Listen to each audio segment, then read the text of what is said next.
Dilip Parulekar and the two other accused have failed to remain present today.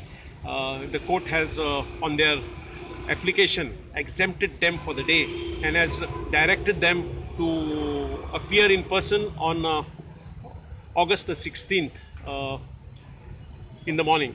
Now, the charges against them are very serious. I have explained to the court that the matter has Dilip Parulekar, through his influence with the police and the crime branch, has been able to drag this case for over 4 years, with the case having gone through over 150 hearings, and the case has not yet started. So, Dilip Parulekar has been directed to now appear before the court along with Irene Sequeira and Peter Martins on the 16th of this month.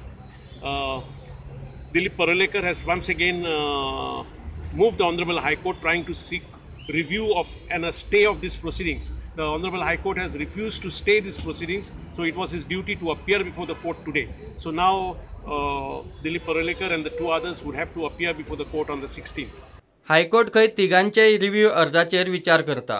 So basically हायकोर्टाचे आमी order जी judgement जे पास जाला honourable हायकोर्टाचे ते आमी थंयसर review file केला. Pending the review he matter adjourn करची, रिव्यूची order पयली येवनी, मागीर हांगा डिसायड जावची ह्या कोर्टाक घेवपाची काय इतलेंच आनी काय.